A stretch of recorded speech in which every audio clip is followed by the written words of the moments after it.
सर्वेभ्यो नमो नमः। हमारा आज का विषय रहेगा 9वीं कक्षा की संस्कृत की पाठ्य पुस्तक से मुसी भाग 1 का पाठ 2 स्वर्ण का कहा सोने का कौवा। प्रस्तुतो अयम पाठः श्री पद्य शास्त्री नाम विरचितः विश्वकथा शतकम् इति कथा संग्रहात् गृहीतो अस्ति। प्रस्तुत पाठ श्री पद्म शास्त्री ना विरचित है। श्री पद्म शास्त्री के द्वारा रचा गया विश्व कथा शतकम इस नाम की पुस्तक से कथा संग्रहात् इस कथा के संग्रह से गृहीतो अस्ति लिया गया है। अत्र विविध राष्ट्रेषु व्याप्तानाम यहाँ विविध राष्ट्रेषु अनेक राष्ट्रों में व्याप्त शतम लोक कथानाम वर्णन विद्यते 100 लोक कथाओं का वर्णन विद्यते है। यह कथा वरम म्यांमार देशस्य श्रेष्ठा लोका कथा अस्ति। यह कथा वर्मा अथवा म्यांमार देश की श्रेष्ठ लोक कथा है। अस्या कथाया लोभस्य दुष्परिणाम तथा च त्यागस्य सुपरिणाम। इस कथा में लोभ के दुष्परिणाम तथा और त्याग के सुपरिणाम स्वर्ण पक्ष काक मध्यमेन सोने के कौवे के माध्यम से बताई गई है। वर्णित अवस्था बताया गया है। तो अब हमारा पाठ शुरू होता है। सोने का कौवा। पूरा कस्मिंश्चित् ग्रामे एका निर्धना वृद्धा स्त्री न्यवसत्। पूरा पहले कभी कस्मिंश्चित् ग्रामे किसी गांव में एक निर्धन वृद्धा स्त्री न्यवसत् वृद्धा बूढ़ी स्त्री औरत न्यवसत रहती थी। तस्या च एका दुहिता विनम्रा मनोहरा च आसीत्। तस्या मैंने उसकी, च मैंने और, एका एक, दुहिता पुत्री, विनम्रा मनोहरा च आसीत् विनम्र, मनोहरा मन को हरने वाली, च और, आसीत् थी।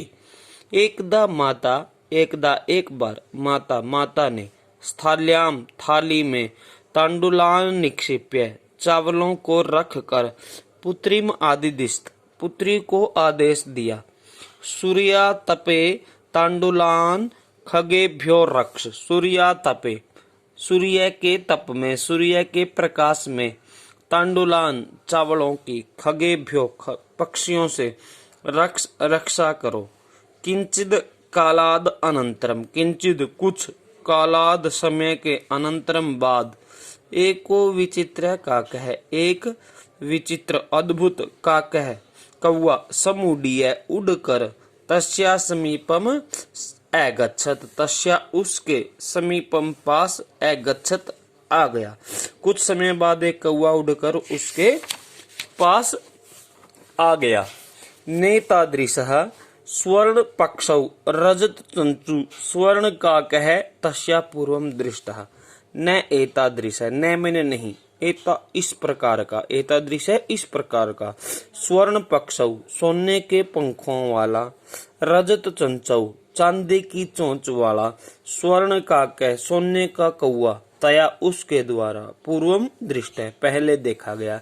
कि इस प्रकार के सोने के पंखों वाला, चांदी की चोंच वाला सोने का कौवा उसके द्वारा पहले नहीं देखा गया। तम तंडुलान खादंतम हसंतम च तम वह तांडुलान चावलों को खदंतम खाते हुए हसंतम च और हंसते हुए विलोक्य बालिका तम उसको उस कौवे को तांडुलान खादंत चावलों को खाते हुए हसंत च और हंसता हुआ विलोक्य देखकर बालिका रोदितुम आरब्ध है बालिका ने रोना आरंभ कर दिया।